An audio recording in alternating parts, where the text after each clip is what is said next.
2011, araw ng Biyernes. Muli, makakasama niyo kami sa paghahatid ng may init at nakakikilabot na balita na aming nakalap sa masinsinang pagpapatrolya at pag-iimbestiga sa anumang dako ng mundo. Ito po ang CEC World Patrol! Sa ulo ng mga nagbabagang balita, Pinoy nagsalita tungkol sa korupsyon, RH at dating nobyo sa US.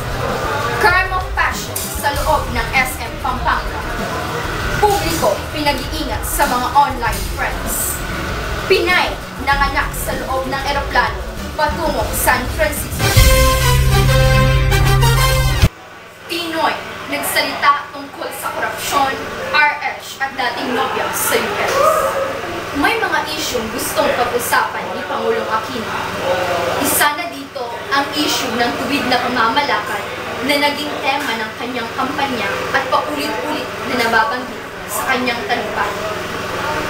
Kabilang ang Pilipinas sa dalawang bansa mula sa Asia na inanyayahang maging kasapi ng Open Government Partnership na nais magsulong ng mga gobyerno walang tinatawag sa publiko. Isa pang gustong pag-usapan ni Pangulong Aquino ay ang issue ng responsible parenthood. Gaya ng huling kanyang pagbisita sa Amerika, muli niyang inilako ang prinsipyong ito kahit pa man maraming kumukontra. Pero, merong isa na ayaw niya at hindi siya handang pag-usapan. At ito ay ang gay marriage. Tuwiran niya ding sinagot ang kanyang reaksyon tungkol sa napipintong pagpapakasal ng kanyang ex-girlfriend na si Shalani Solidad sa Pasig Representative Roman Ronco. May mga issue gustong pag-usapan ni Pangulong Aquino. May mga issue makapagbabago ng buhay ng kanyang mga kababayan. At meron din namang mga balitang magiging laman lamang ng mga punta. Pero sa lahat ng ito, tanggap na niya, wala siya ay tatalo sa puso. Susunod!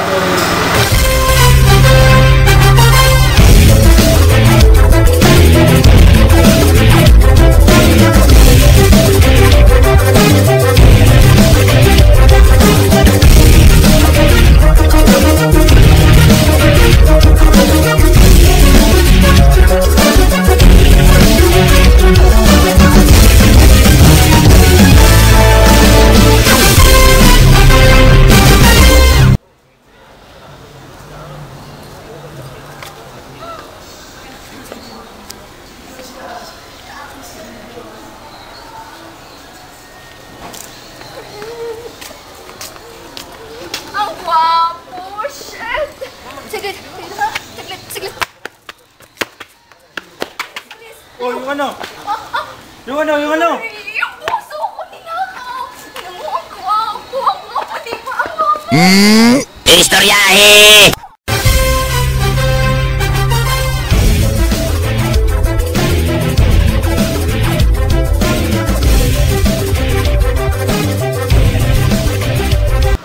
Publiko, pinag-iingat sa mga online friends. Nandito po si Nery Gigi live sa apartment ni Director Ricky Rivero. Pinagsasaksak hanggang sa mapatay sa loob ng kanyang apartment noong 2005 ang writer na si Ellie Formaran alias Mama Elay. November 2006, pinagsasaksak din at napatay sa Quezon City ang Pinoy Big Brother producer na si Joel Servo.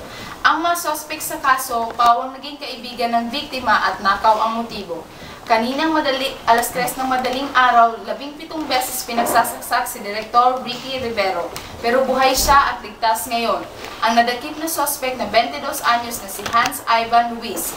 Naging kaibigan umano ni Rivero si Ruiz noong Enero sa pamamagitan ng Facebook. At kahapon sa apartment na Rivero natulog si Ruiz, ninakawan at inatake umano ng biktima na habang natutulog. Sa komprontasyon sa ospital, positibo na rin kinilala ng biktima ang suspect at tulot ang ginaman. Hindi ko alam yon, basta na lamang ginising at pinagbintangan na lamang ako ni Ruiz. Kanina, dumalaw naman kay Rivero ang ilan niyang kaibigan sa showbiz, kabilang na ang singer na si Rachel Alejandro. Muli na namang nagpaalala ang pulisya na huwag basta magtitiwala. Iyong mga nakakaibigan ninyo, dapat mag-ingat. Dapat pag-aralan, baka di lang nato ang motibo nila, baka mas malala pa doon. Sasampahan ng kasong frustrated murder at robbery si Hans Ivan Ruiz, Neri Gigi, CEC Patrol. Maraming salamat, Neri, sa iyong report. Para sa balitang international naman, Pinay nanganak sa loob ng eroplano patungong San Francisco. Para sa karagdagang impormasyon, nandito po si Juvie Lagi, live sa California. Sa September 28 pa sana ang due date ni Aida, pero sabi niya, pinayatan siya sumakay ng eroplano ng kanyang doktor at ng doktor ng PAM. Papunta siya sa Amerika kasama ang panganay na anak dahil sa petisyon ng kanyang mga magulang. Ang asawa at iba pang anak naiwan pa sa Pilipinas. Hindi inakala ni Aida na sa eroplano siya abutin ng panganganak. Nakaupo ako, parang nag-heart ng tiyan ko. Sumakit ang tiyan ko bigla. 2 hours na lang, maglalaan na kami sa San Francisco. Sabi ko, naku, ano nang gagawin namin? Even yung kapitan, kinakabahan din siya. Hindi na nga napigilan ang paglabas ng sanggol ni Aida. Tumulong sa pagpapaanak ang isang flight attendant at 3 nurse na mga pasahero rin. Dagdag ni Aida, Ang sabi ko, Diyos ko, Panginoon, kayo na pong bahala sa akin. Kung ano man ito, baka itsura na mangyari ito.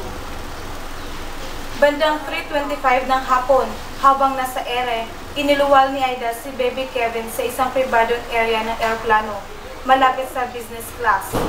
Nawala yung sakit na nararamdaman ko lahat. Tapos, parang naiyak ako. Nang maglanding ang eroplano, kaagad dinala sa ospital ang mag-ina.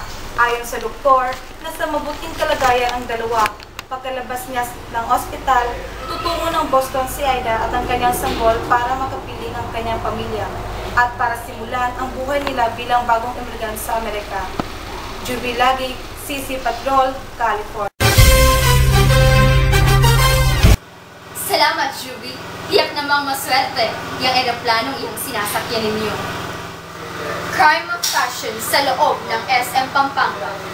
Para sa kompletong detalye, pakinggan po natin si Christopher Galugdon. Mga bakas ng dugo na lang naiwan sa sahig sa loob ng SM Mall Pampanga. Isang 13 anyos na lalaki daw kasi umano ang bumaril sa kanyang karelasyon ng lalaking minor de edad dakong alas 12 kanina sa loob ng SM Pampanga. Pagkatapos, nagbaril naman ito sa sentido ang binatilyo. Agad naman isinugod sa San Fernando Hospital ang binatilyo na nasa parehong kritikal na kondisyon. Hindi muna nagbigay ng pahayag ang management ng SM Pampanga sa nangyaring krimen. Ito po si Christopher Dalugdog, CEC Patrol, Pampanga. Susunod!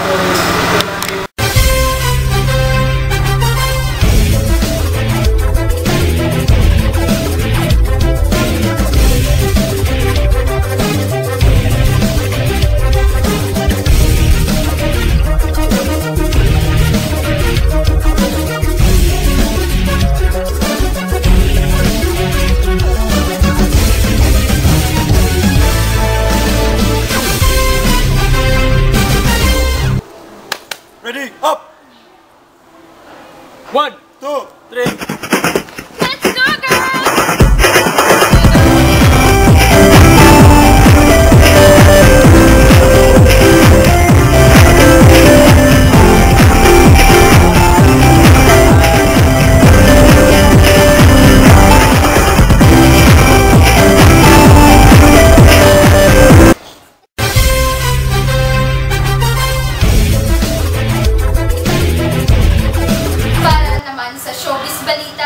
Miss Angola, itinanghal bilang bagong Miss Universe, Sup-Sup, third runner-up.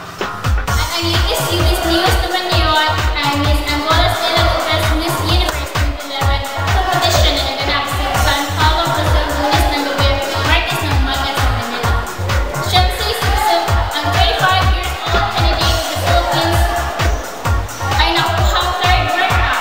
Miss Ukraine wishes to find ang first runner-up. Brazil Stella Machado ang second runner-up, Sup-Sup ang third place, at China New Zealand ang fourth runner-up.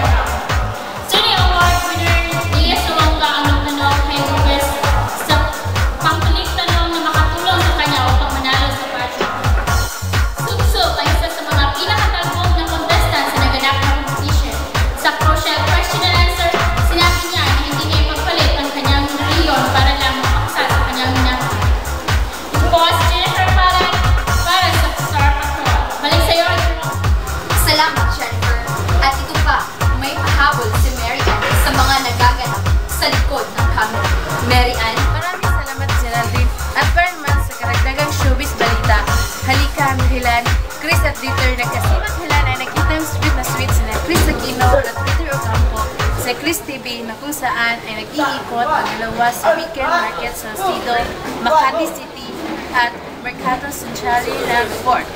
May sinubuan ang pagkain ni Chris Dieter sa nasabing episode. Kaya patuloy sila ang tinustukso ng kanilang mga kaibigan. Salamat, Mary Ann. Sa mundo naman ng sports, Pacquiao, todo ensayo sa napipitong laban sa pagpapatrol ni Carlito Samson. Carlito? Yes, Geraldine. Nandito po ako sa labas ng gate niyan kung saan nag-ensayo si Manny Pacquiao. Ayon sa interview sa kanilang kampo, pinag-aralan ng gusto ng kampo ni Manny Pacquiao ang kanyang mga kalaban na si Juan Manuel Marquez. Ito ay para makapagandaan ang kanilang mga kalaban. Nag-ensayo ng mabuti si Manny Pacquiao upang makapaghanda sa kanyang mga kalaban ngayong darating na Nobyembre 12 sa MGM Grand Arena sa Las Vegas. Carlito Samson, CC Patrol. Balik sa iyo, Geraldine. May aabangan na naman pala tayong laban dito. Pustahan na naman. Pero ito, alam nyo ba, hindi lang isang simpleng Miss Universe ang naganap noong nakaraang linggo. Dahil nagawa pa nilang pagkatuwa nito. Ito at pakinggan ninyo ang mga kwento ni Lapura. Hindi na sa pagsungkit ng third runner-up sa Miss Universe na kilala si Chansi Supsop. Kapansin din ang kanyang estilo ng kanyang pagrampa. Binansagan itong tsunami walk dahil sa malalo na itong pagrampa. Ang patok na balita hatid sa inyo, Agustino Lapura. Back to you, Geraldine. Maraming salamat, Lapura. At yun po ang mga balitang aming nakalap sa walang tulog na pagpapatrolyo. Kami po ang inyong mga sinsilong tagapaglingkod sa anumang dako ng mundo. Ako po si Geraldine A. Estoquia para sa balitang walang pinupurungan, pagbabalitang walang sinasanto-santo, at serbisyong walang tinatapakang tao. Ito po ang CEC World Patrol 94 Days Before Christmas. Magandang gabi.